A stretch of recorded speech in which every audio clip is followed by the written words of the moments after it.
Hello students, आज के इस वीडियो में हम स्टार्ट करने जा रहे हैं हमारा नया सेशन नए लेसन के साथ में, जिसका नाम है आयोनिक इक्विलिब्रिया। ये चैप्टर थियोरेटिकली काफ़ी आसान है और हमारे सीक्वेंस का ये 3rd नंबर का चैप्टर है। इसका थियोरेटिकल पोर्शन हम फिनिश करेंगे 9 to 10 वीडियोज़ में। उसके बाद में फिर हम इसके न्यूमेरिकल के पोर्शन को स्टार्ट करेंगे। आज के इस वीडियो में हम पढ़ते हैं आयोनिक इक्विलिब्रिया के बेसिक डेफिनेशंस को। उसके बाद में हम पढ़ेंगे कुछ एसिड बेस्ड थियोरीज को, जो काफ़ी इंपॉर्टेंट है और काफ़ी डिटेल में जानेंगे। तो बने रहिएगा मेरे साथ में। मैं हूं किशोर सर और आप देख रहे हैं मेरा चैनल न्यूक्लिक एम फोरम। इसे सब्सक्राइब करना ना भूलें। चलिए पढ़ते हैं स्टूडेंट आज के इस वीडियो में कुछ बेसिक डेफिनेशंस। ये है हमारा 3rd नंबर का चैप्टर, जिसका नाम है आयोनिक इक्विलिब्रिया। अब यहाँ पे कुछ लोग इसे आयोनिक इक्विलिब्रिया कहते हैं या फिर कुछ लोग आयोनिक इक्विलिब्रियम कहते हैं। दोनों में ज़्यादा डिफरेंस नहीं है, स्पेलिंग का डिफरेंस है, वो उतना मायने नहीं रखता। इक्विलिब्रिया बोलिए या फिर इक्विलिब्रियम बोलिए, दोनों सेम टर्म है, ज़्यादा डिफरेंस नहीं है। ठीक है। अब आयोनिक इक्विलिब्रिया का मैं बेसिक डेफिनेशन बताने के पहले मैं आपको एक टर्म है उसका डेफिनेशन बताना चाहता हूँ, ताकि आपको आयोनिक इक्विलिब्रियम का डेफिनेशन काफ़ी अच्छे से समझ में आ जाएगा। ये है हमारा पहला डेफिनेशन, जिसका नाम है इलेक्ट्रोलाइट। अब इलेक्ट्रोलाइट में आपको 2 वर्ड दिख रहे हैं। पहला दिख रहा है इलेक्ट्रो, ये सीधा रिलेट करता है इलेक्ट्रॉन से, और ये लाइट इसका एक्चुअली मतलब होता है लिसिस।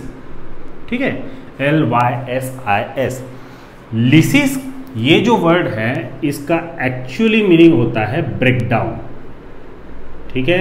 अब चाहे वो बॉन्ड का ब्रेकिंग हो या फिर मॉलिक्यूल का ब्रेकिंग हो, व्हाटएवर, जो भी आप ब्रेकडाउन करते हैं आप उसको क्या कहते हैं, लिसिस। और ये वर्ड आपने कई जगह पे सुना है, केमिस्ट्री में भी और बायोलॉजी में भी। बायोलॉजी में आपने ग्लाइकोलिसिस सुना होगा, केमिस्ट्री में पायरोलिसिस है, हाइड्रोलिसिस है ना, बहुत सारे हैं। तो लिसिस का मतलब होता है ब्रेकडाउन। और यहाँ पे इलेक्ट्रॉन, अब यहाँ पे क्या करना होगा, इलेक्ट्रॉन का ब्रेकडाउन करना चाहते हैं आप, वैसा नहीं होता। इलेक्ट्रॉन से रिलेटेड जो भी मॉलिक्यूल्स हैं या फिर कंपाउंड्स हैं या फिर जो आयनिक सॉलिड्स है, उनका ब्रेकडाउन करना है। ठीक है। अब ध्यान दीजिए, इलेक्ट्रोलाइट का एक्चुअल मतलब क्या। इलेक्ट्रोलाइट वो सब्सटेंस होते हैं जो इजीली डिसोसिएट होते हैं। डिसोसिएट का मतलब क्या, टूटना और टूटकर बिखरना। डिसोसिएट के बारे में मैं और अच्छे से डिटेल में बताना चाहता हूं।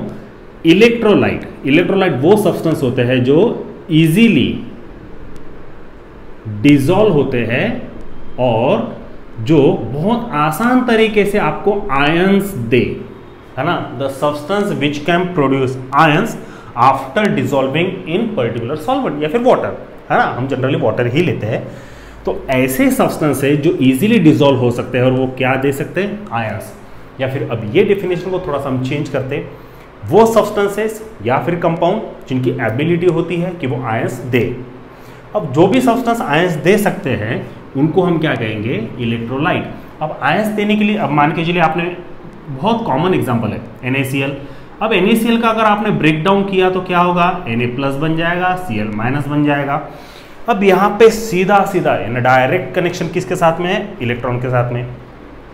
NaCl है आपका क्या, ये है आयोनिक सॉलिड।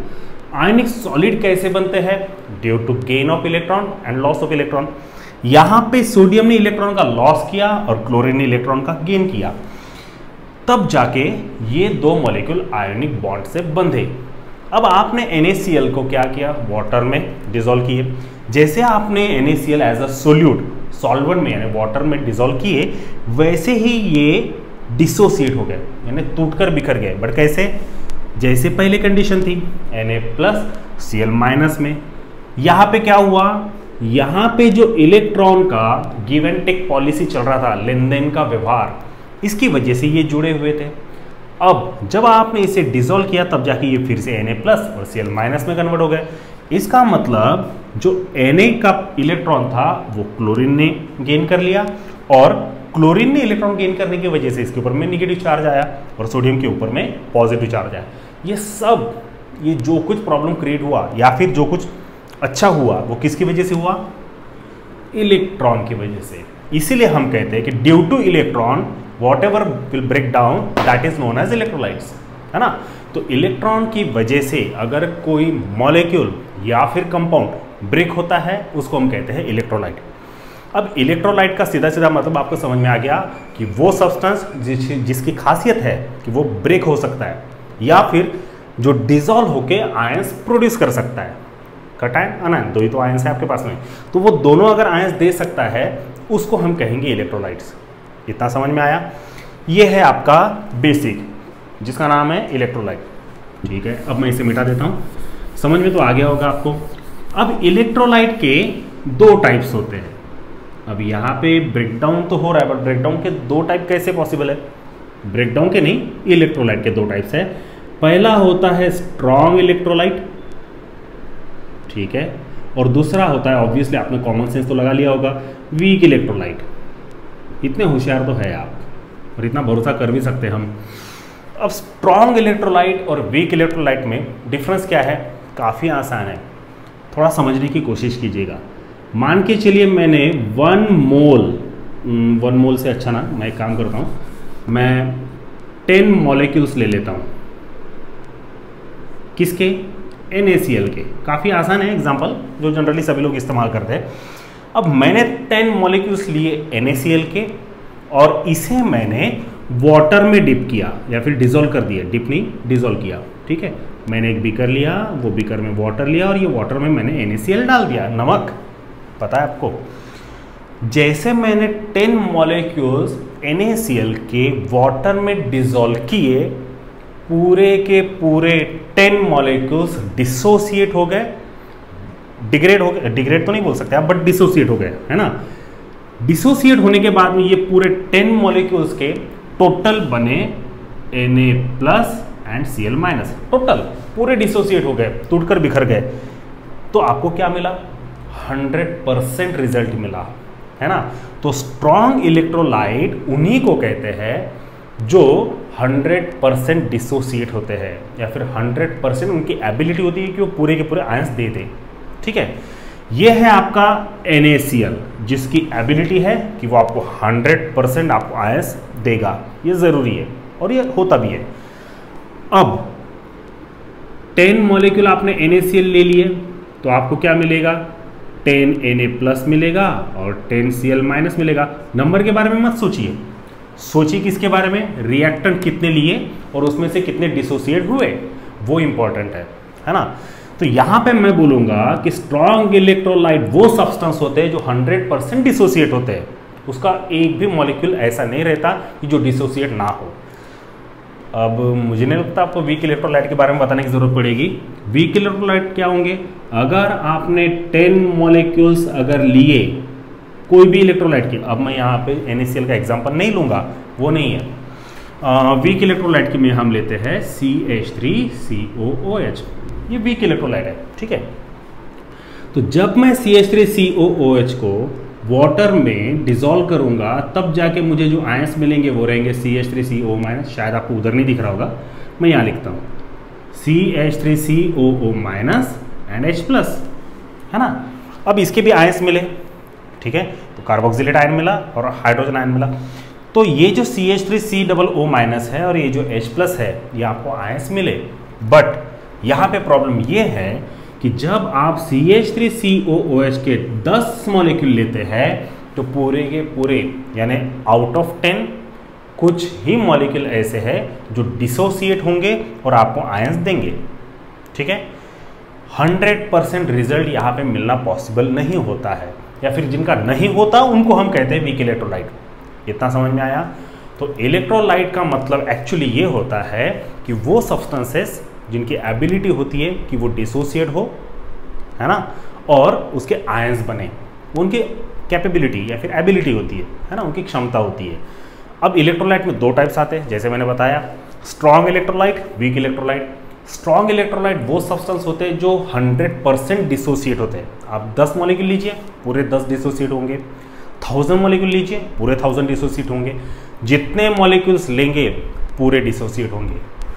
वीक इलेक्ट्रोलाइट वो होते हैं, मुझे ये तो नहीं पता या फिर आप भी नहीं बता सकते या फिर कोई नहीं बता सकता कि कितना डिसोसिएट होगा, बट ये ज़रूर पता है कि 100% नहीं होगा, 99 होगा, बट एक मॉलिक्यूल तो भी ऐसा रहेगा जो डिसोसिएट नहीं होगा।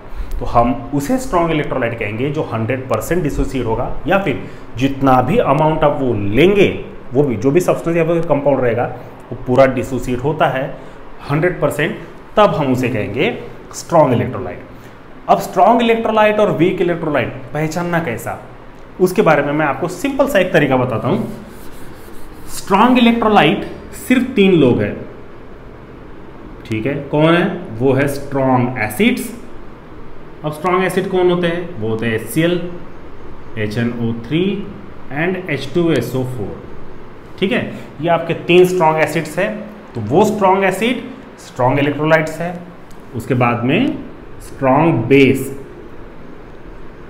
स्ट्रॉन्ग बेसिस कितने हैं? 2 हैं। पहला NaOH एंड KOH, ठीक है। तो strong acid, strong bases and all salts. Salts पता है ना आपको, combination of metal and non metal. तो जितने भी सॉल्ट्स हैं, जितने भी स्ट्रॉन्ग एसिड्स है और जितने भी स्ट्रॉन्ग बेसिस है, ये तीनों होते हैं आपके स्ट्रॉन्ग इलेक्ट्रोलाइट। इनके अलावा अगर आपके सामने कोई भी एग्जांपल आया तो आंखें बंद करके आपको सीधा बोलना है ये वीक इलेक्ट्रोलाइट है या फिर दूसरा कुछ। और वो दूसरा कुछ क्या, मैंने तो आपको इलेक्ट्रोलाइट के बारे में बता दिया कि वो सब्सटेंस, आप देखिए इसका स्क्रीनशॉट निकालना तो निकाल सकते हैं या फिर ध्यान में रखिए, ध्यान में ज़्यादा रखते जाइए। मोबाइल की वजह से ना आपकी मेमोरी थोड़ी सी कम होती जा रही है, वो ऐसा मत करिए। तो ये हो गया आपका इलेक्ट्रोलाइट, ठीक है। अब इलेक्ट्रोलाइट के बाद में और एक आता है नॉन इलेक्ट्रोलाइट। अब नॉन इलेक्ट्रोलाइट का मतलब क्या, वैसे बताने की जरूरत नहीं है, बट फिर भी मैं अभी इसको क्यों छोड़े, है ना, तो इसको भी पढ़ ही लेते हैं। नॉन इलेक्ट्रोलाइट का मतलब क्या, वो सब्सटेंसेस जो डिसोसिएट नहीं होते, जो आयंस नहीं देते, जो डिसॉल्व तो होंगे बट आयंस नहीं देंगे। फॉर एग्जाम्पल, बेस्ट एग्जाम्पल है ग्लूकोज। ग्लूकोज सबसे बेस्ट एग्जाम्पल है। ग्लूकोज अगर आप वाटर में डिसॉल्व करते हो, डिसॉल्व तो हो जाएगा, बट डिसॉल्व होना यानी वो इलेक्ट्रोलाइट है ऐसा नहीं। वो डिसॉल्व होने के बाद में उसने आयंस देने चाहिए। तो जो आयंस नहीं देते वो नॉन इलेक्ट्रोलाइट है, जो आयंस देते हैं वो इलेक्ट्रोलाइट्स है। जो 100% आयंस देते हैं वो स्ट्रॉन्ग इलेक्ट्रोलाइट है, और जो कुछ परसेंट ही देते हैं वो वीक इलेक्ट्रोलाइट है। काफ़ी आसान है, ये समझ में आ गया आपको। अब मुझे एक बात बताइए, काफ़ी आसान क्वेश्चन पूछ रहा हूँ मैं। मेरे पास में 2 इलेक्ट्रोलाइट्स है, पहला है स्ट्रॉन्ग इलेक्ट्रोलाइट, मैं लिख रहा हूँ, और दूसरा है वीक इलेक्ट्रोलाइट। अब 2 में से प्रॉब्लम किसके साथ में है? प्रॉब्लम वीक इलेक्ट्रोलाइट के साथ में। प्रॉब्लम क्या है, ये 100% डिसोसिएट नहीं होता। तो जो भी प्रॉपर्टी आपको कैलकुलेट करनी हो, जो भी इसके बारे में जो भी पढ़ेंगे हम, अभी नाम नहीं बताता हूँ मैं, जो भी प्रॉपर्टी हम पढ़ेंगे उसका एग्जैक्ट कैलकुलेशन हम वीक इलेक्ट्रोलाइट का नहीं निकाल सकते। स्ट्रॉन्ग इलेक्ट्रोलाइट तो हमें पता है ये 100% डिसोसिएट होगा और आपको आयंस मिलेंगे, इसका प्रॉब्लम नहीं है। जो आयनिक इक्विलिब्रिया का डेफिनेशन है उसमें हमें वीक इलेक्ट्रोलाइट के बारे में पढ़ना है, स्ट्रॉन्ग इलेक्ट्रोलाइट नहीं। क्योंकि आयोनिक इक्विलिब्रिया का भी डेफिनेशन जानने की कोशिश कीजिए, मैं बता रहा हूं आपको। देखिए, मान के चलिए आपके पास में एक इलेक्ट्रोलाइट है, अब वो वीक है स्ट्रॉन्ग है अभी नहीं, अभी थोड़ा सा भूल जाइए इसे। एक इलेक्ट्रोलाइट है Ha नाम का, इसे जब मैं डिसॉल्व करता हूं या फिर वाटर में ऐड करता हूं तब जाके मुझे ये देता है H+ एंड A- आयन, ठीक है। तो मुझे कटायन और अनायन मिल गए, ठीक है। तो positively charge cation and negatively charge anion मिल गया। तो ये Ha और ये जो आयंस है, ठीक है। अब ये है आपका कंपाउंड, वो कोई भी हो सकता है, ये है आपके आयंस। अब ये जो आयंस है और ये जो कंपाउंड है, दोनों में डिफरेंस क्या है, ये कंपाउंड जो है ये अनआयोनाइज्ड है, ठीक है। और यहां पे जो आयंस मिले तो ये जो सॉल्यूशन बनेगा या फिर जो भी रहेगा वो रहेगा एक्वस में, है ना, Ha+ एक्वस, A- एक्वस, ये रहेगा आयोनाइज्ड, समझे।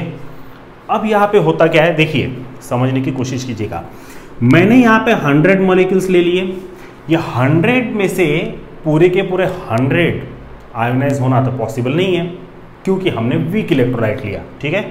अब जान लीजिए 100 के बाद में यहाँ पे आपको धीरे धीरे प्रोडक्ट मिलना स्टार्ट होगा। तो यहाँ पे शुरुआती में क्या रहेगा, 0 रहेगा, है ना, हम लिखते हैं ना एट स्टार्ट 0। एक टाइम के बाद में ऐसा आएगा कि यहाँ पे हो जाएंगे 50 और ये रहेंगे 50, ये ऐसा हो सकता है, ठीक है। अगर ऐसी सिचुएशन आती है कि जहां पे आयोनाइज्ड मॉलिक्यूल्स है ना, या फिर पार्टिकल्स बोलिए, आयोनाइज्ड पार्टिकल और अनआयोनाइज्ड कंपाउंड या फिर मॉलिक्यूल्स, इनका अगर नंबर सेम आ गया तो हम कहते हैं कि ये इक्विलिब्रियम कंडीशन में आ गए, है ना। समझने की कोशिश कीजिए, आपने जो कंपाउंड लिया वो कंपाउंड जितना आयोनाइज्ड हुआ उनका नंबर और इस कंपाउंड का नंबर अगर सेम आया या फिर दोनों इक्वल कंडीशन में आ गए या फिर इक्विलिब्रियम कंडीशन में आ गए, उनको कहते हैं हम आयोनिक इक्विलिब्रिया। और ये आना कब पॉसिबल है? जब वो वीक इलेक्ट्रोलाइट हो, क्योंकि स्ट्रॉन्ग इलेक्ट्रोलाइट में भी पॉसिबिलिटीज है बट वो रुकता नहीं है, वो 100% आयनाइज हो जाता है, तो उसका इक्विलिब्रियम कैलकुलेशन करना थोड़ा सा कठिन रहता है। इसीलिए आयोनिक इक्विलिब्रिया हम किसके बारे में जानते हैं? वीक इलेक्ट्रोलाइट्स के बारे में, क्योंकि यहाँ पे 100% आयनाइजेशन नहीं होता, जितना होगा हम उतने का कैलकुलेट करेंगे। अच्छा, एक क्वेश्चन माइंड में ये भी आता है कि हमें कैसे पता चले कि इलेक्ट्रोलिसिस हुआ नहीं हुआ, वो स्ट्रॉन्ग इलेक्ट्रोलाइट है नहीं है, उसने आयंस बनाए नहीं बनाए, ये पता कैसे चलेगा आपको? तो उसके लिए मैं तो नहीं हूँ, बट उसके लिए एक साइंटिस्ट था और वो आपको पता है, माइकल फैराडे, है ना, M Faraday, Michael Faraday. Michael Faraday ने क्या किया? एक सेल तैयार किया, उसका नाम क्या था? Electrolytic cell. अब आपको सिंपल क्या करना है, आपको एक बीकर लेना है, ये बीकर में आपने क्या करना है, वाटर लेना है इस बीकर में, और इसमें अगर आपने NaCl डाल दिए तो NaCl का क्या हो जाएगा, Na+ हो जाएगा, Cl- हो जाएगा। यहाँ पे रहेगा कैथोड, यहाँ पे रहेगा एनोड, यहाँ पे रहेगा टर्मिनल आपका नेगेटिव पॉजिटिव जो भी रहेगा। उसके बेसिस पे अगर यहाँ पे मुझे वो करंट फ्लो होता हुआ दिखाई दे तो करंट फ्लो हुआ, इसका मतलब उसमें आयंस थे, क्योंकि करंट दो ही चीज़ों की वजह से फ्लो होता है। पहला, एक तो इलेक्ट्रॉन फ्री होना जरूरी है, या फिर उस सॉल्यूशन में आयंस फ्री होना जरूरी है। ये दो चीजें रहेगी तो ही करंट कंडक्ट होगा या फिर इलेक्ट्रॉन या फिर आयंस फ्लो होंगे, ऐसा हम बोल सकते हैं। तो आपके पास में अब आपने क्या किया, करंट कैलकुलेट करने के लिए आपने एमीटर लगाया, तो एमीटर में अगर आपको पर्टिकुलर उतनी फिक्स रीडिंग पता चली तो आप बोल देंगे कि ये आपका स्ट्रॉन्ग इलेक्ट्रोलाइट है। बट ऑब्जर्व रीडिंग से अगर थियोरेटिकल वैल्यू है ना, कैलकुलेटेड वैल्यू से अगर थोड़ी सी कम आती है एक्सपेरिमेंटल वैल्यू, तो समझ जाना है कि ये स्ट्रॉन्ग इलेक्ट्रोलाइट नहीं है, ये वीक इलेक्ट्रोलाइट। और वैल्यू देगा ही नहीं फिर तो सिंपल सी बात है, वो नॉन इलेक्ट्रोलाइट है। तो माइकल फैराडे की ये सेल से हमें पता चलता है कि कौन स्ट्रॉन्ग इलेक्ट्रोलाइट है और कौन नहीं है। ये है आपका electrolyte, non electrolyte, strong electrolyte, weak electrolyte और आयोनिक इक्विलिब्रिया। तो आयोनिक इक्विलिब्रिया का डेफिनेशन अभी क्या बना सकते हैं आप? The equilibrium between ionised molecule या फिर आयोनाइज्ड पार्टिकल एंड अनडिसोसिएटेड और unionised molecules. The equilibrium between these molecules is known as ionic equilibria. और आयोनिक इक्विलिब्रिया अच्छे से समझने के लिए आपको 11th में जो केमिकल इक्विलिब्रिया ये चैप्टर है उसको ज़रूर पढ़ना पड़ेगा, ठीक है। तो ये है आपका आयोनिक इक्विलिब्रिया का डेफिनेशन बेसिक। अब जैसे कि मैंने कहा आपको कि 100% आयोनाइजेशन वाले हमें ज़रूरत नहीं है, तो वो है आपके वीक इलेक्ट्रोलाइट। अब वीक इलेक्ट्रोलाइट में कितना डिसोसिएशन होगा उसके हिसाब से यहाँ पे एक और टर्म आती है, उसको हम कहते हैं डिसोसिएशन कांस्टेंट। देखिए एक एक कंसेप्ट को ना क्लियर करते जाइए, काफ़ी आसान चैप्टर है। अगर आपको कुछ दिक्कत आती है तो मुझे कमेंट बॉक्स में लिख कर भेजिए, मैं ज़रूर उस पर रिप्लाई करूँगा, ठीक है। अब डिसोसिएशन कांस्टेंट, अब आपको ये पता होना ज़रूरी है, दो टाइप के कांस्टेंट्स हैं, एसोसिएशन भी है, डिसोसिएशन भी है। हम डिसोसिएशन ही क्यों ले रहे हैं भैया? काफ़ी सिंपल है, हम आयोनिक इक्विलिब्रियम पढ़ रहे हैं तो हमें मॉलिक्यूल का डिसोसिएशन ही करना पड़ेगा ना। तो यहाँ पे एसोसिएशन की कोई बात ही नहीं है, जिक्र ही नहीं होगा, यहाँ पे पूरा चैप्टर फिनिश हो जाएगा, बट एसोसिएशन ये वर्ड भी नहीं आएगा, ठीक है। आमतौर पे अगर एग्जांपल में बोल दिया मैंने तो बोल दिया, मजाक के तौर पे ले लेना, उसे सीरियस मत हो जाना, ठीक है। तो डिसोसिएशन कांस्टेंट, ये जो अल्फा है ना, इसका एक्चुअल मीनिंग क्या है समझने की कोशिश कीजिए। आपने लिए 100 मॉलिक्यूल, ठीक है। अब मान के चलिए ये है आपके 100 मॉलिक्यूल्स की जगह मोल, तो 100 मोल आपने कोई भी एक कंपाउंड लिया, ये 100 में से पर्टिकुलर नंबर मोल्स अगर डिसोसिएट होते हैं, समझने की कोशिश कीजिए। आपने कितने मॉलिक्यूल्स लिए? 100 मॉलिक्यूल्स ले लीजिए, ठीक है, मोल नहीं, मॉलिक्यूल्स। आपने 100 मॉलिक्यूल लिए, पूरे 100 में से 100 डिसोसिएट हुए क्या? नहीं। क्यों? क्योंकि हम आयनिक इक्विलिब्रिया पढ़ रहे हैं। तो आयनिक इक्विलिब्रिया पढ़ रहे तो क्या हुआ? क्योंकि हमें उसमें वीक इलेक्ट्रोलाइट पढ़ना है, तो वीक इलेक्ट्रोलाइट पढ़ना है तो जाहिर सी बात है आपको 100% आयनाइजेशन तो मिलेगा नहीं। तो जितना भी मिलेगा वो नंबर, वो कुछ भी हो सकता है। आउट ऑफ 100 एक मॉलिक्यूल भी डिसोसिएट हो सकता है, 99 भी हो सकता है, 55, 45, 47, 58 कुछ भी हो सकता है वो नंबर, 87 वगैरह कुछ भी, व्हाटएवर। तो जो भी नंबर रहेगा वो डिवाइडेड बाय 100 मॉलिक्यूल्स। अब इसे टर्म में कैसे समझे, जानने की कोशिश कीजिए। आपने लिए 100 मॉलिक्यूल्स, तो आउट ऑफ 100 कितने मॉलिक्यूल्स डिसोसिएट हुए, that is known as dissociation constant. समझ में आया? काफी आसान है। आपने जितने लिए 100 लिए, कितने डिसोसिएट हुए x। एक काम करता हूं, मैं नंबर ले लेता हूं, जैसे चलो बोल दीजिए 60, है ना। 60 मॉलिक्यूल्स डिसोसिएट हुए, हमें इससे कोई मतलब नहीं है कितने होते हैं, बट समझने के लिए ले लिए। तो आउट ऑफ 100 मॉलिक्यूल्स 60 मॉलिक्यूल्स का डिसोसिएशन हुआ और 40 मॉलिक्यूल्स का नहीं हुआ। तो जो 40 मॉलिक्यूल्स का नहीं हुआ हमें इससे कोई मतलब नहीं है, बट 60 मॉलिक्यूल का डिसोसिएशन हुआ out of 100, that number is known as dissociation constant. समझ में आया? तो ये जो 100 मॉलिक्यूल्स है ये आपका राउंड फिगर है, और अगर आप इसे डिवाइड करेंगे तो आपका आंसर 0 पॉइंट में आएगा। ऑब्वियसली ये कॉमन सेंस की बात है। तो उसे हम कहेंगे फ्रैक्शन। देखिए एक एक वर्ड कैसी आता है ना डेफिनेशन में।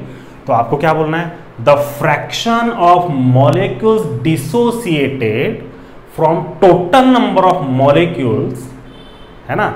The fraction of molecules dissociated from a total number of molecules taken, that is known as dissociation constant. ये है आपका अल्फा। समझ में आया?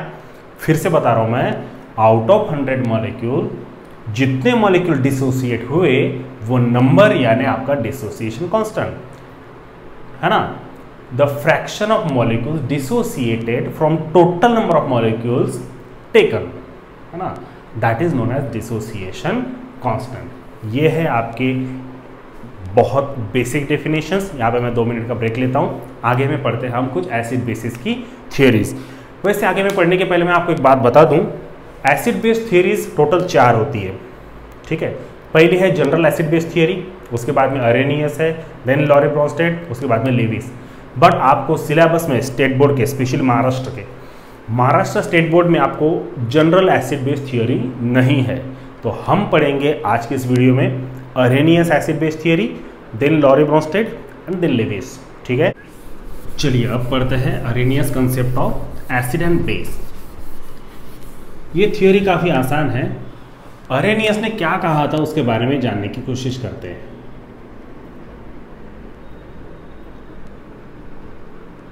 Arrhenius theory of acid and base.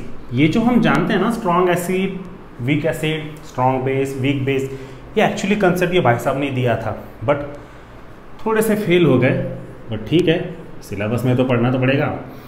अब हम पहला पॉइंट एक्सप्लेन करते हैं अरेनियस के हिसाब से। अब अरेनियस ने क्या कहा था कि वो सब्सटेंसेस जिनमें हाइड्रोजन होता है, वो कोई भी हो सकते हैं, ठीक है। जो भी सब्सटेंसेस जिनमें हाइड्रोजन होता है और जो एक्वस सॉल्यूशन में, ध्यान से सुनिएगा ये वर्ड बहुत इंपॉर्टेंट है। अरेनियस कहता है कि वो सब्सटेंसेस जिसके पास में हाइड्रोजन है और वो एक्वस सॉल्यूशन में H+ आयंस दे सकता है, दे ऑल आर एसिड्स। देखिए काफी आसान है। हर वो सब्सटेंस जिसके पास में हाइड्रोजन है और जो H+ आयन दे सकता है, they all are acids. For example, जैसे आपके पास में है HCl, तो यहाँ पे आपको क्या मिलेगा? ये मिलेगा H+ Cl-।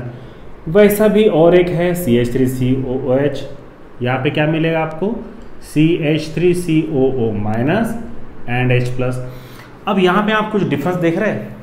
अगर आपने कुछ नोट डाउन किया होगा तो देखिए ज़रा, ये जो मैंने HCl का रिएक्शन लिखा, यहाँ पे सिर्फ फॉरवर्ड डायरेक्शन में मैंने एरो दिया, ठीक है। H+ Cl- कटायन अनायन दोनों मिले, बट ये जो CH3COOH है यानी एसिटिक एसिड, इसे मैंने रिवर्सिबल एरो दिया है क्योंकि अरेनियस कहता है कि ऐसे सब्सटेंसेस जो H+ आयन देते हैं बट कंप्लीटली डिसोसिएट नहीं होते हैं और ये रिएक्शन रिवर्सिबल रह सकती है, वो होते हैं आपके वीक एसिड। समझिए, काफी आसान है। ऐसे सब्सटेंसेस जिनके पास में हाइड्रोजन है और वो H+ आयन दे सकते हैं, वो भी एसिड्स है बट वो वीक एसिड है। और ऐसे सब्सटेंसेस जिनके पास में हाइड्रोजन है या फिर ऐसे कंपाउंड जिनके पास में हाइड्रोजन है और जो H+ आयन दे सकते हैं, वो भी एसिड्स है बट ये है आपके स्ट्रॉन्ग एसिड। तो एक बात तो पता चल गई कि स्ट्रॉन्ग एसिड का रिएक्शन रिवर्सिबल नहीं होता, वो सिर्फ फॉरवर्ड ही जाएगा क्योंकि 100% डिसोसिएशन होता है। उसके बाद में वो मॉलिक्यूल आयंस कंबाइन होकर फिर से मॉलिक्यूल बनाएगा, जरूरी नहीं। बट वीक एसिड में ये बात पॉसिबल है। ठीक है, तो अब ये तो मैंने एक्स्ट्रा का बता दिया आपको, वैसे ये थ्योरी में ज़रूरत तो नहीं है, तो जानने की कोशिश कीजिए। Arrhenius theory of acid base के हिसाब से एसिड वो सब्सटेंसेस होते हैं, वो कंपाउंड्स होते हैं जिनमें हाइड्रोजन होता है और जो H+ आयन देते हैं अगर हम उसे एक्वस सॉल्यूशन में मिला दें या फिर डिसॉल्व कर दें, स्पेशली वाटर में।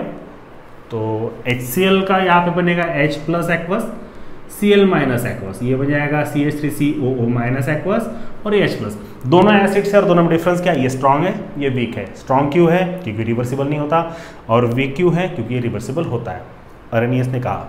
ठीक है, तो ये हो गया एसिड के लिए। एसिड के लिए डेफिनेशन समझ में आ गई। Acids are those substances which contain hydrogen and gives H+ ion in their aqueous solution, that is known as acids according to Arrhenius theory. अब हम बेस के बारे में जानते हैं। बेस यानी क्या होता है, ये आप थोड़ा सा कॉमन सेंस लगा सकते हैं, अभी बताने की जरूरत तो नहीं पड़नी चाहिए बट फिर भी बता देता हूं मैं। बेसेस वो होते हैं जिनके पास में हाइड्रोक्सिल ग्रुप होता है ना, हाइड्रोक्सिल ग्रुप होता है और वो एक्वस सॉल्यूशन में हाइड्रोक्सिल आयन देते हैं। ठीक है, तो ऐसे सब्सटेंसेस या फिर ऐसे कंपाउंड जिनके पास में हाइड्रोक्सिल ग्रुप हो और जो डिसोसिएट होने के बाद में एक्वस सॉल्यूशन में हाइड्रोक्सिल आयन देता हो, समझ में आया, वो होते हैं बेसेस। अब इसमें वीक बेस में कौन सा ले सकता हूं, जैसे अमोनियम हाइड्रोक्साइड है, ये रिवर्सिबल रहेगा क्योंकि आपका वीक बेस है। अरेनियस ने बताया था क्योंकि ये रिवर्सिबल रिएक्शन शो करता है। ये बन जाता है आपका NH4+ एंड OH-, कहाँ पे? एक्वस सॉल्यूशन में। ठीक है, ये है आपका एसिड का और बेस का। मैं फिर से रिवाइज कर दूं। According to Arrhenius theory, acids are those substances which contain hydrogen and they gives H+ ion in their aqueous solution. Bases are those substances which contain hydroxyl group in that compound and gives OH- means hydroxyl ion. These are known as bases. Strong acid, strong base, weak acid, weak base. ये दोनों के बारे में मैंने बता दिया आपको। अब यहाँ पे न्यूट्रलाइजेशन रिएक्शन कैसी होती है? अरेनियस थ्योरी के हिसाब से न्यूट्रलाइजेशन रिएक्शन कैसे होगी? देखिए, वो क्या कहता है कि अगर किसी आप स्ट्रॉन्ग एसिड को, है ना, स्ट्रॉन्ग एसिड लाइक HCl, इसका रिएक्शन अगर आप स्ट्रॉन्ग बेस के साथ में करते तो क्या मिलेगा आपको? यहां पे मिलेगा सॉल्ट एंड वाटर, नहीं बोलना, यही डिफरेंस है। According to Arrhenius theory, when you mix one strong acid and one strong base, you will get salt and not water, unionised water और अनडिसोसिएटेड वाटर। अब अनडिसोसिएटेड या फिर अनआयोनाइज्ड ऐसा क्यों कहा, उसके बारे में देखिए, सोचिए। ये है आपका स्ट्रॉन्ग एसिड और स्ट्रॉन्ग एसिड की खासियत क्या होती है? वो पूरा डिसोसिएट होता है, तो ये बन गया H+, Cl-। ये है आपका स्ट्रॉन्ग बेस, ये भी डिसोसिएट होता है, ये बन जाएगा Na+, OH-। यहाँ पे सॉल्ट, मैंने अभी बताया था आपको थोड़ी देर पहले कि जितने भी सॉल्ट्स है सब स्ट्रॉन्ग इलेक्ट्रोलाइट है, इनका भी डिसोसिएशन होगा तो क्या मिलेगा? Na+, Cl-। और वाटर तो अनडिसोसिएटेड मॉलिक्यूल है, उसका डिसोसिएशन नहीं होगा या फिर उसके आयंस नहीं बनेंगे। यहाँ पे कैंसिल किया हुआ, ये Cl-, ये Cl-, ये Na+, बचा क्या यहाँ पे? ये बचता है H+ plus OH-, it gives H2O। Reversible reaction आने का चांस नहीं है क्योंकि ये बना ही आयन से है। ये वाटर मॉलिक्यूल बना किससे है? आयन से है, इसलिए वो अनआयोनाइज्ड मॉलिक्यूल है। तो न्यूट्रलाइजेशन रिएक्शन का डेफिनेशन अरेनियस थ्योरी ने इस तरह से बताया, बट कुछ कारणों की वजह से अरेनियस थ्योरी फेल हो गई। उसमें जो मुख्य जो इंपॉर्टेंट फैक्ट्स थे जो वो एक्सप्लेन नहीं कर पाया, वो ये है, 4 पॉइंट में बता देता हूँ आपको, जैसे टेक्स्ट बुक में है आपके या फिर स्टेट बोर्ड में है, जो आपको डिटेल में पता होने चाहिए। अरेनियस थ्योरी ने सिर्फ एक्वस सॉल्यूशन के बारे में बात की, है ना। अगर मैं एसिड को वैसे भी रख दूं तो वो खुद ऑटो आयनाइज नहीं हो सकता क्या, खुद के आयंस नहीं क्रिएट कर सकता क्या खुद के सॉल्यूशन में बगैर पानी में डाले, तो वो उसके बारे में एक्सप्लेन नहीं किया। So Arrhenius theory is only applicable for aqueous solution and not, मैं शॉर्टकट में लिखता हूं, एंड नॉट, अरे यार, not applicable for non aqueous solution, यानी किसी और सॉल्वेंट में अगर मैं डालता हूं तब जाके वो आयंस देंगे क्या या नहीं देंगे, क्यों नहीं देंगे, तो देंगे तो क्यों देंगे, उसके बारे में एक्सप्लेन नहीं किया। दूसरा, ऐसे कई एसिड्स है या फिर जो एसिडिक नेचर शो करते हैं, अब उनमें हाइड्रोजन तो नहीं है। फॉर एग्जांपल AlCl3 हो गया, BF3 हो गया, FeCl3 हो गया, वगैरह वगैरह वगैरह। ये ऐसे कंपाउंड्स है, ऐसे मॉलिक्यूल्स है जो एसिडिक नेचर शो करते हैं। अब इनके अंदर में तो हाइड्रोजन नहीं है, तो फिर ये क्या एसिड नहीं हो सकते क्या? ये बात एक्सप्लेन नहीं किया अरेनियस ने। थर्ड पॉइंट, हम बेस के बारे में सोचते हैं। अब बेस क्या है वो भी आपको बताने की जरूरत नहीं है। जैसे अमोनिया हो गया, अमाइंस हो गया, है ना, उसके बाद में Na2CO3 सोडियम कार्बोनेट हो गया, Na2CO3, उसके बाद और एक है हाँ पोटेशियम साइनाइड हो गया। तो ये जो है ये बेसिक नेचर शो करते हैं। अब इनके अंदर में तो कहीं पे आपको दिख नहीं रहा है हाइड्रोक्सिल ग्रुप, तो फिर ये बेस नहीं है क्या, है ना। तो ये चीज़ें उसने एक्सप्लेन नहीं किया, ठीक है।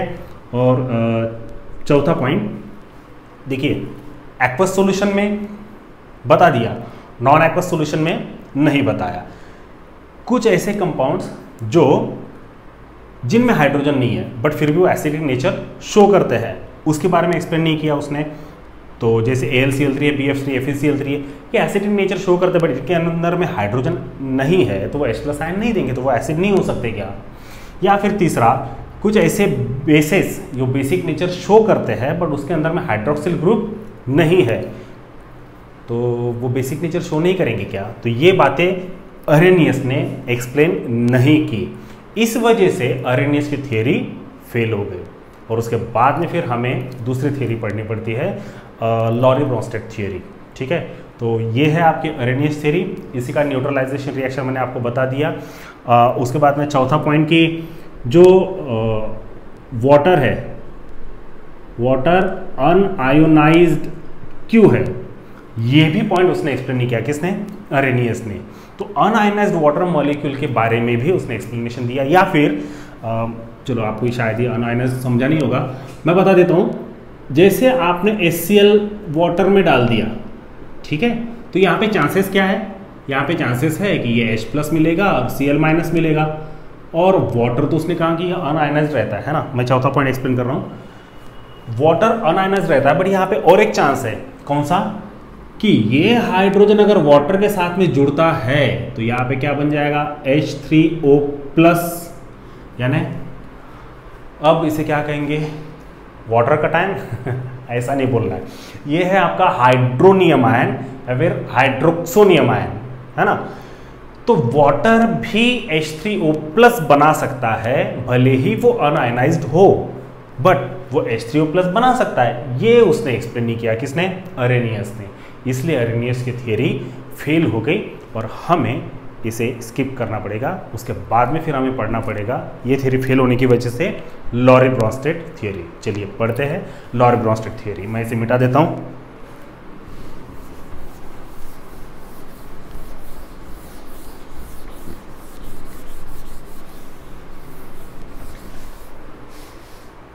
तो चलिए, ये तो हो गया आपका अरेनियस थियरी। अभी हम पढ़ते हैं लॉरी-ब्रोंस्टेड एसिड बेस थियरी। ये थियरी काफ़ी आसान है, इसके 2 पार्ट्स हम पढ़ेंगे। पहला एसिड और बेस का डेफिनेशन, और इसका सेकंड पार्ट जो थोड़ा सा आपको कंफ्यूज कर सकता है, बट उसके पहले हम एसिड और बेस का डेफिनेशन जान लेते हैं। लॉरी-ब्रोंस्टेड थियरी क्या कहता है, एसिड वो सब्सटेंसेस होते हैं जो प्रोटॉन को डोनेट करते हो, है ना। The substances which can donate the protons, molecular substances आप बोल सकते हो उसे। The molecular substances which can donate the protons are called as acids. तो जाहिर सी बात है बेसिस किसे कहेंगे फिर? The molecular substances which can accept protons, that is known as bases. अब यहाँ पे प्रोटॉन की क्यों बात की, इसके पहले ये जान लीजिए कि हाइड्रोजन प्लस अगर आप लिखते हैं तो उसके पहले हाइड्रोजन का एटम नंबर 1 है। ये 1 का मतलब क्या होता है? यहाँ पे एक इलेक्ट्रॉन है और एक प्रोटॉन है, ठीक है। अब अगर हाइड्रोजन एक इलेक्ट्रॉन का लॉस करता है तो उसके ऊपर में रहेगा पॉजिटिव चार्ज, और ये पॉजिटिव चार्ज किसका रहता है? प्रोटॉन का। तो अगर हाइड्रोजन के अंदर में एक इलेक्ट्रॉन नहीं है तो जाहिर सी बात है उसके ऊपर में पॉजिटिव चार्ज आएगा, और इसीलिए आप चाहे तो उसे H+ आयन बोल सकते हो या फिर प्रोटॉन, दोनों सेम ही रहेगा, डिफरेंस कुछ भी नहीं है। Either you called it as a proton और हाइड्रोजन आयन।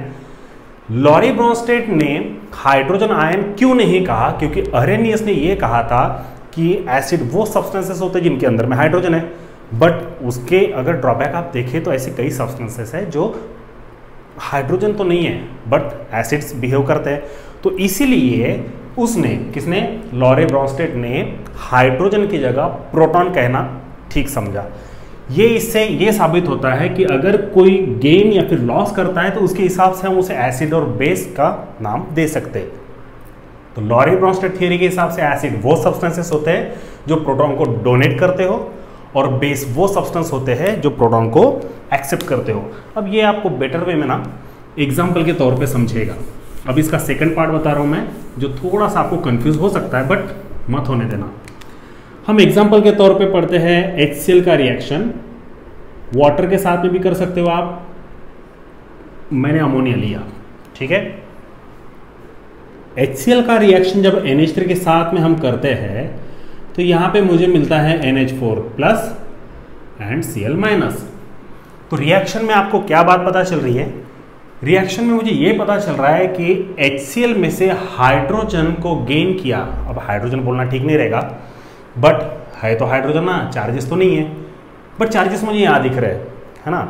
NH4 के ऊपर में प्लस चार्ज है, इसका मतलब पहले NH3 था, उसके अंदर में H+ आकर ऐड हुआ, यानी NH3 ने H+ यानी प्रोटॉन को एक्सेप्ट किया। तो ये क्या बन जाएगा आपका? ये बन जाएगा बेस। समझ में आया? काफी आसान है। वो अगर बेस है तो डोनेट करने वाला कौन है? ये है, तो ये है आपका एसिड। तो एसिड ने किसे डोनेट किया? NH3 को, तब जाके वो क्या बन गया? बेस, है ना। बट अगर मैं इस हिसाब से सोचूं तो NH4+ इसे भी डोनेट कर सकता है, तो मेरे हिसाब से ये तो बेस नहीं हुआ, ये हुआ एसिड। इसलिए मैंने कहा थोड़ा सा कंफ्यूजन हो सकता है, समझने की कोशिश कीजिए। HCl ने हाइड्रोजन डोनेट किया NH3 को, NH4 को नहीं, NH4 तो बना बाद में। तो HCl ने हाइड्रोजन डोनेट किया NH3 को, तो इसीलिए आपका NH3 बेस हुआ। क्लियर हुआ? अब ये हुआ रिएक्टेंट के बारे में कि रिएक्टेंट में एसिड ये क्यों है? क्योंकि ये डोनेट करता है और NH3 एक्सेप्ट करता है, तो ये एसिड और ये बेस। अब प्रोडक्ट के बारे में सोचते हैं। प्रोडक्ट में ये जो है, अब चलो ये छोड़िए, ये एसिड है बेस है, भूल जाइए थोड़ा सा। इसके पास में एक प्रोटॉन है, अगर ये इसे डोनेट कर दे दिए HCl बन जाएगा। तो ये डोनेट कर सकता है, इसलिए ये आपका एसिड है, तो ये क्या बन जाएगा? बेस, ठीक है। अब रिएक्टेंट में भी एसिड है, प्रोडक्ट में भी एसिड, ये तो पॉसिबल नहीं है, इसलिए हम इसे नाम देते हैं एसिड 1, तो ये हो जाएगा एसिड 2, ये हो जाएगा बेस 2, ये हो जाएगा बेस 1, ठीक है। अब यहां पे आप एक बात देख रहे हैं कि एसिड और बेस ये दोनों में सिर्फ प्रोटॉन का डिफरेंस है। समझ में आया? एसिड और बेस ये दोनों में सिर्फ प्रोटॉन का डिफरेंस है, चाहे यहां पे देखिए प्रोडक्ट में या फिर रिएक्टेंट में। तो ऐसे मॉलिक्यूल या फिर ऐसे कंपाउंड जिनमें सिर्फ प्रोटॉन का डिफरेंस होता है, सिर्फ प्रोटॉन का, उनको हम कहते हैं conjugate acid base pair. Clear हुआ? इसे हम कहते हैं कॉन्जुगेट एसिड बेस पेयर। अब और अच्छे से समझने के लिए मैं ऐसे समझाता हूँ आपको, अगर ये एसिड है तो ये एसिड इस बेस का है, और अगर ये एसिड है तो ये एसिड इस बेस का है। तो देखा जाए तो ये एसिड उस बेस के साथ में कॉन्जुगेट है, कॉन्जुगेट पेयर बना रहा है, और ये एसिड इस बेस के साथ में कॉन्जुगेट पेयर बना रहा है।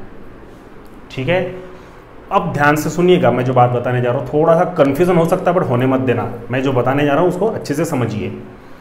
ये बेस कब तैयार हो रहा है? जब ये एसिड डोनेट कर रहा है ना, विच can donate the proton, that is acid. तो वो बेस तब बनेगा जब ये एसिड डोनेट करेगा।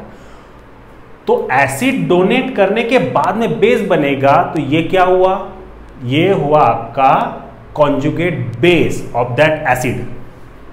समझने की कोशिश कीजिए, ये बेस कब बन रहा है? जब वो डोनेट करेगा। डोनेट करेगा ही नहीं तो बेस बनेगा क्या? नहीं। तो बेस कब बन रहा है? जब ये डोनेट करेगा। तो ये बेस तब बनेगा, तो ये बेस क्या हुआ? ये बेस कॉन्जुगेट हुआ किसका? इस एसिड का। तो जाहिर सी बात है ये बेस का कॉन्जुगेट एसिड कौन है? ये है। जरा सोच के देखिए ना, अगर NH4 में से H+ निकाल दिया जाएगा तो NH3 बन जाएगा। अब H4 निकालने का मतलब क्या? डोनेट करेगा ना वो तो एसिड ठहरा। So here it is the base, it is the conjugate base of that acid and it is the conjugate acid of that base, है ना। ये जब एक्सेप्ट करेगा तो ये बनेगा। समझ में आया? ये है आपका लॉरी ब्रॉन्स्टेड थियोरी। ये थियोरी लॉरी ब्रॉन्स्टेड ने 1923 में दिया था, और अरेनियस की थ्योरी तो 1884 की है। वैसे आपको स्टेट बोर्ड में ज़रूरत नहीं है ये नंबर्स की, बट एंट्रांस में जब आप पढ़ते हैं तब ये थोड़ा सा ध्यान में रखना है। तो उसमें भी बहुत सिंपल है, 1884 में अरेनियस थ्योरी था, 1923 में लॉरी ब्रॉन्स्टेड थ्योरी थी, और 1923 यानी सेम ईयर में लेविस थ्योरी भी थी। ठीक है, तो कॉन्जुगेट एसिड बेस पेयर के बारे में डिफरेंस बहुत आसान है, समझने की कोशिश कीजिएगा। अगर कोई बेस है तो कॉन्जुगेट बेस का ये एसिड है और कॉन्जुगेट एसिड का ये बेस है। ठीक है, तो आप इसे नोट डाउन कीजिए या फिर ध्यान में रखिए, मैं इसे मिटा देता हूँ। उसके बाद में हम पढ़ते हैं Lewis theory of acid and base, और ये लास्ट टॉपिक हमारा आज के इस वीडियो का। ठीक है, चलिए अब पढ़ते हैं हमारे इस वीडियो की last theory, that is Lewis acid base theory. ये थ्योरी काफ़ी आसान है और समझने में भी काफ़ी दिक्कत नहीं देती है। ठीक है, अब लेविस एसिड बेस थ्योरी के हिसाब से ये थोड़ा सा, अगर लॉरी ब्रॉन्स्टेड थ्योरी के बाद में अगर तुरंत आप लेविस एसिड थ्योरी अगर पढ़ते हैं, थोड़ा सा कंफ्यूजन हो सकता है। मैं आपको ना क्लियर कर दूं, सबसे पहले हमने अरेनियस एसिड बेस थ्योरी पढ़े, उसमें हाइड्रोजन की बात किए और हाइड्रोक्सिल आयन की बात की। ठीक है ना, ऐसा सब्सटेंस है जो H+ आयन देते हैं, एसिड है। ऐसा सब्सटेंस है जो OH- आयन देते हैं, वो बेस है। ये अरेनियस ने कहा। उसके बाद में लॉरी ब्रॉन्स्टेड थ्योरी क्या कहती है? The substances which can donate the protons, है ना। जो डोनेट करता है प्रोटॉन को वो एसिड होता है, और जो एक्सेप्ट करता है प्रोटॉन को वो बेस होता है। ठीक है, यहाँ पे थोड़ा सा उल्टा है। कैसा? लेविस थ्योरी के हिसाब से, चलो पढ़ ही लेते हैं ना, ऐसे अभी ये ध्यान में रखिएगा। अब लेविस थ्योरी क्या कहता है? लेविस थ्योरी इलेक्ट्रॉन पेयर के बारे में बात कर रहा है। तो according to Lewis theory, acid वो होते हैं जो इलेक्ट्रॉन के पेयर को एक्सेप्ट करते हो, है ना। The substances which can accept the electron pair, यानी पूरी की पूरी पेयर को एक्सेप्ट करे, सिंगल इलेक्ट्रॉन को नहीं, प्रोटॉन को नहीं, पूरे पेयर को, उसे हम क्या कहेंगे? एसिड।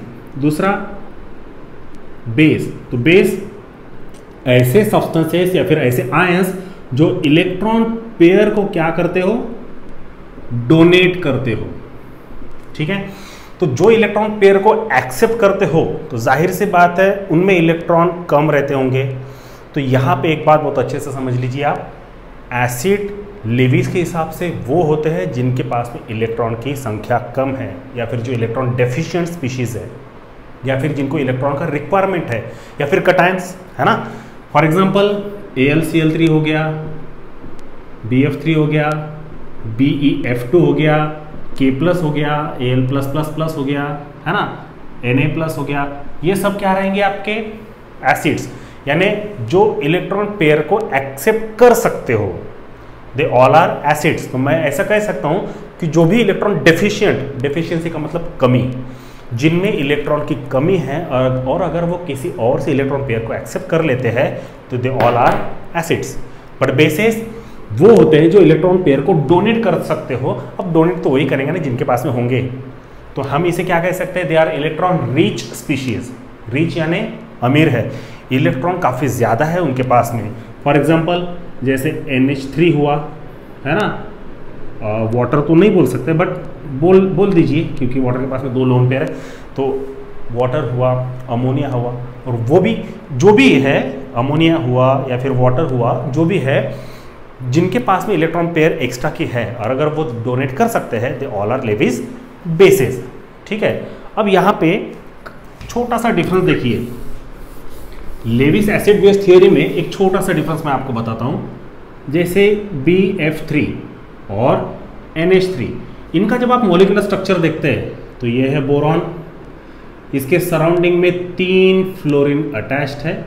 अब एक फ्लोरीन में आउटर में 7 इलेक्ट्रॉन है, यहाँ पे भी 7 इलेक्ट्रॉन है, यहाँ पे भी 7 इलेक्ट्रॉन है। तो ये इलेक्ट्रॉन के साथ में ये भाई साहब ने तो बॉन्ड बना लिया, फिर भी इसका ऑक्टेट इनकम्प्लीट है। तो वो इलेक्ट्रॉन पेयर को क्या करेगा, एक्सेप्ट करेगा। तो BF3 क्या बन जाएगा आपका, लेविस एसिड बनेगा। ठीक है, क्योंकि ऑक्टेट कंप्लीट नहीं है ना, इलेक्ट्रॉन का रिक्वायरमेंट है, वो गेन कर सकता है इलेक्ट्रॉन पेयर को, इसीलिए वो क्या कहेगा, लेविस एसिड बेस थ्योरी के हिसाब से BF3 ये आपका एसिड रहेगा। बट वही अगर मैं अमोनिया की बात करूं तो अमोनिया में ये 3 हाइड्रोजन है और एक्स्ट्रा का लोन पेयर है। ऑक्टेट तो कंप्लीट हो गया बट एक्स्ट्रा का लोन पेयर अवेलेबल है यहाँ पे, और ये लोन पेयर वो डोनेट कर। अब आप बोलेंगे ये लोन पेयर कहाँ से आया, वो भी बता दूं क्या मैं आपको, चलो ठीक है बता देता हूँ। एटॉमिक नंबर कितना है नाइट्रोजन का, 7 है। इलेक्ट्रॉनिक कॉन्फ़िगरेशन करिए, 1s2 2s2 2p कितना रहेगा, 3।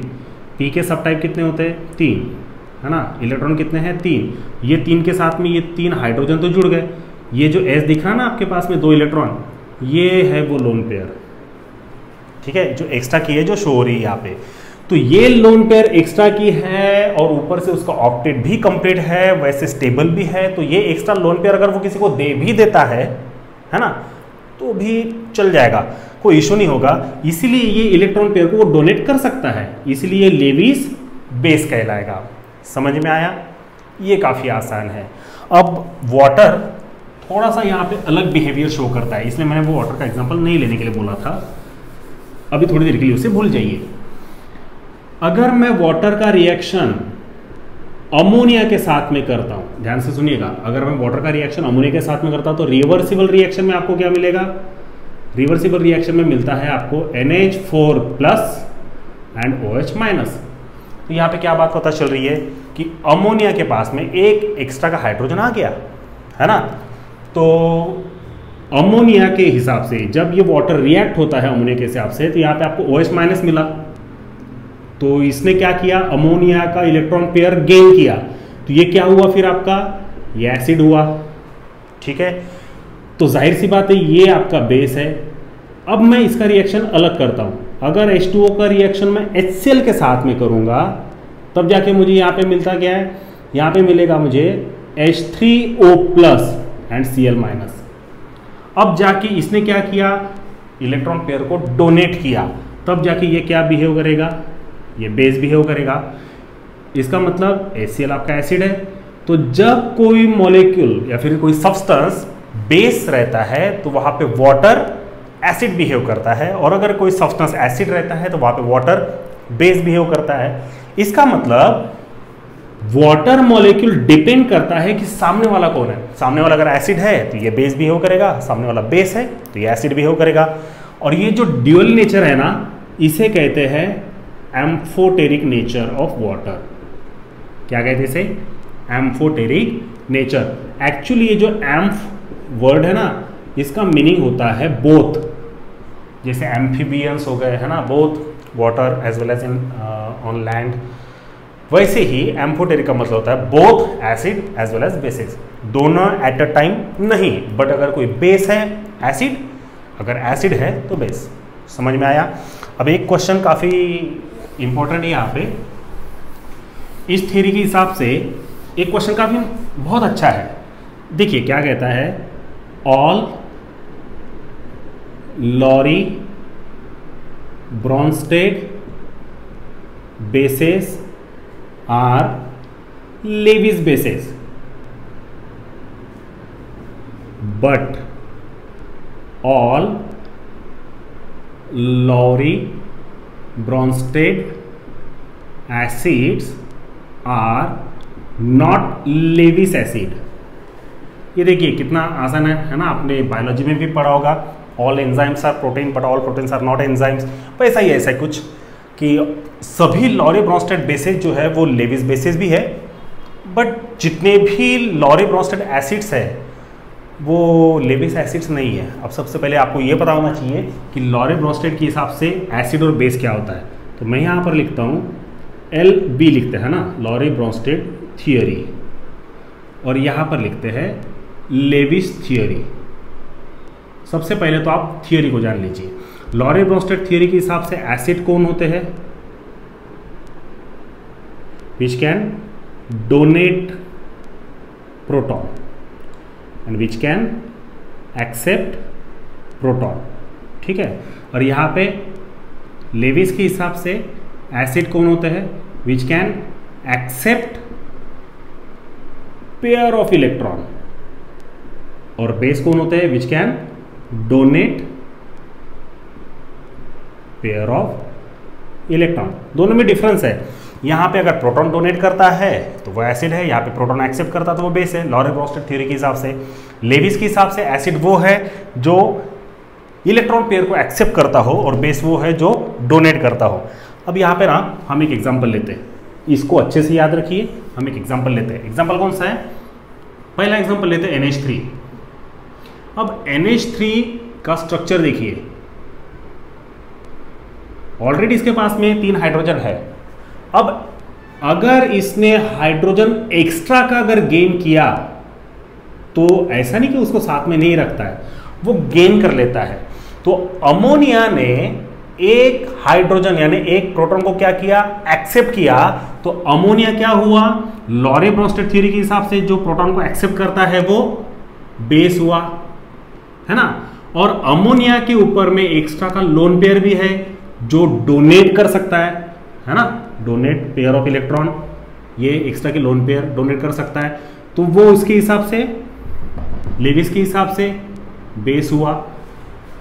तो लॉरी ब्रॉन्स्टेड थ्योरी के हिसाब से अमोनिया प्रोटॉन को एक्सेप्ट भी कर सकता है, और लेविस थ्योरी के हिसाब से एक्स्ट्रा की लोन पेयर वो डोनेट भी कर सकता है।